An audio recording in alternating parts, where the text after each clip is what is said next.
Hey, welcome to the video. We had different plans for today. The boys are little ducks. They're soaked to the gills. And so is everything else. So it was funny. Mom came home with the minivan and we heard a waterfall down by the church with all the tin roofs and stuff. I'm like, hey, look, it's raining cats and dogs down there. And nobody seemed concerned until it started raining cats and dogs up here. So now we've been going steady for a little while, and the dirt over here in the potato patch is starting to get a little darker, which is really good because that whole part of the area is shaded by the tree. And it took about, we were over by the minivan under the edge, and it took a couple minutes, 2-3 minutes of this kind of rain to actually break through the leaves. So having this amount of rain, it's a good thing. I was going to till the garden. I was going to work on the three-wheeler and do some upholstery on the seat, but now the seat and the foam and everything soaked. So, and with the moisture in the air, the cement inside is wanting to be sweaty. So I think we'll do Recon stuff today.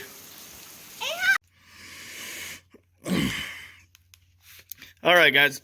So I've just not been in the mood to film today. We're reassembling the rear end here. I got the grease gun up top here, just greasing everything as we go. So I found this new seal and I put it in and forgot that I needed to put this ring in first. So what I've been doing here is kind of laying out all the stuff I need and made sure I got all the parts arranged over here. Dumped all the stuff on here and kind of spread out in a row. So I got the indicator, the pullback spring. This guy here, I didn't realize he was actually twisted, or I got a new one of that. So this spring here is what keeps the two bearings inside this tube from being able to get pushed out. So I don't think that I need that in there. They're very tight the way they are. So I guess we're gonna ride it, and if the bearings slide out, they'll kick the seal out, and then we'll just tap the bearings in, put the ring in, and done. So if it makes an issue, we'll fix it. If it doesn't make an issue, I guess I won't have to destroy the seal. So, well, let me think. I can pull this axle out. So basically it's two bearings in here and then a seal. And then there's a bearing and a seal in this cover. And then there's, see if I can move this stuff out just a touch. I really wanted to show you guys how this all goes together so that you can maybe puzzle this out just a little bit easier. All right, let's come back in a sec. All right, now we got this arranged correctly. So you don't even have to take the brake drum out to get the to change the actual axle bearings. So what's in this section is you have your ring gear, and then you have a bearing and a seal here, and a bearing and a seal here. So that's sort of its own separate thing. So there's two roller ball bearings in here and a seal. Then there's a ball bearing in there. You can kind of see the edge of the race. And a seal. And then there's this collar here. So this collar's chamfered on the inside. And then the other side's got a rounded nose on it. So I can't tell from the breakdown. I went on partszilla.com and I'm using their breakdown service to see. So I'm putting the nose in because that is easier on the seal to do so.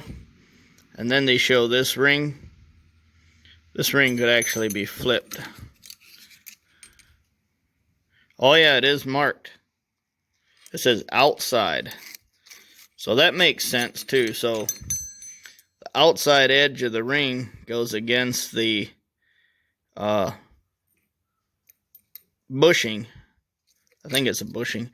This bushing is what the grease seal seals on. And then the outer lip of the grease seal, see, once we get this guy pushed in here, you'll be able to see how everything goes. So, all right, got that in there. So now this washer is hitting the outer lip of the diff. So this is a pretty cool idea, because supposing you get a baler twine or something stuck around here, once that baler twine pulls across this stainless steel washer, it'll just cut itself off. And it's inside the drum. Once everything's smashed together, it'll be inside the drum. So it's that and the nut. So that's pretty simple to understand. You want to remember your O-ring here, and you're going to want to remember your stainless steel spring clip that holds a stack of bearings in. Alright, so that's basically the gist of it. Now I'm going to pull the axle shaft out, and then I've got some long pry bars, especially this one right here. I bent this pry bar getting those bearings out to give you a little bit of an idea exactly how tough they were stuck in there. So maybe I can take that and work the grease seal back out again. I was busy listening to CNC Equipment. They're doing a live stream right now, so those guys are pretty funny. I'm going to go back and listen to them. And you may never hear this subject again. All right, I got the seal out. Yeah, it's pretty sticky in there. There's the ring. I got it in. I really did. So, like the idea I had about the bent pry bar, actually worked out really well. Alright, we're going to tap that into a rubber mallet, get everything stacked together, get the rear end assembled, and we'll catch back to you then.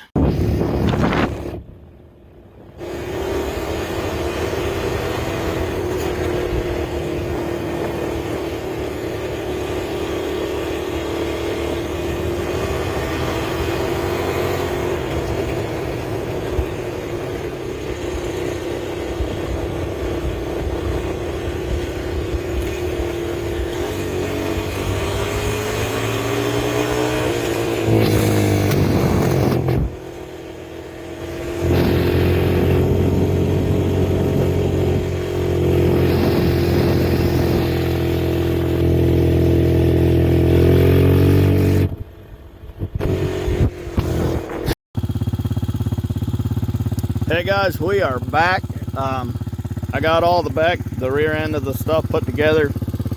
I didn't put the racks or anything on because the next step is going to be tear the motor out. So we threw the tires on, added a little bit of wind, a couple PSI, and the rear brakes are working. Even the tail light works. So let's turn on the lights. I'll show you guys what those are like. There's the tail light. Probably change that to LED just because I'm a nerd. And same with the headlights. I got a set coming, so one works, one doesn't, but that's all right. They'll both work once we get the LEDs in. And I wanted to show you guys something I've never shown you before. Oh, I took the exhaust off and welded all the little holes in it. They looked like they were factory holes, but then again, there was a gash in the side because the kid that had it before cut the end cap off and tried to gut it. So it's somewhat gutted. But the good news is now all the smoke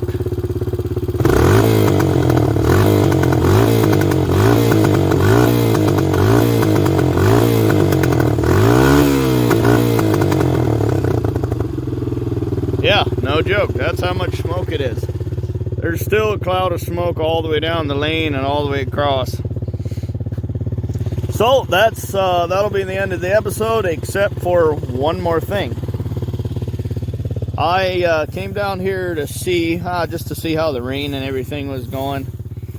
And something we've been talking about is there was at one point a bridge across here, but there isn't anymore. It didn't last very long. I don't know if the guys knocked it down, the landowners.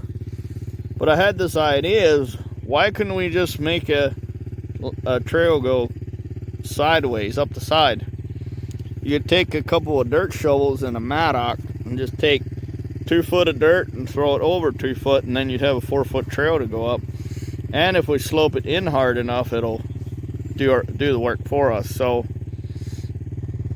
So there's even a bank there. So if we could get a little bit of something going up that bank, or even up this bank, I know it doesn't look too inviting on this side, but it's about the same as that side, so it'd be pretty cool. We can come up the lane, down the escalator, and over across. So yeah, something to think about. It might be shallower down here versus here. It's about 2.5 foot deep on the edge here versus a foot deep here. So there's a distinct channel along the edge. So I mean, we could take a pallet and just make a ramp into the channel. We could even make a turn and come up through. If we made a wooden ramp into the channel, that would mean that the water will go around the ramp instead of undercutting it, hopefully. So something to think about. We could even nose up over and turn and then just kind of take the easy route up through there. So something to think about. Also, I got the rear brakes adjusted on this. The pedal won't return, so I'm gonna get some springs and do the trick that I do. And I got one in my shirt pocket. I'll show you guys. I was gonna head out to the hardware store and get some of these. So these are big enough to slide over the cable and the springs that are already there. And then I put a new return spring on it, but it's still not enough to pull it back where it needs to go. So just an extra spring is a good trick that works. If your cables are old or sticky, that's a great little thing to do. So anyway, guys, this is the beautiful muck, the land I love. Hopefully I'll never get kicked off of here for any reason. I grew up just up the hill, actually over this way, somewhere like there. We used to walk down here and then try and ride across. I even had the big black saddlebred horse fall over down here and almost kill me. I was trying to ride him, trying to get him to go up across, but he fell over. Anyway, thanks for watching, guys. We'll see you in the next episode.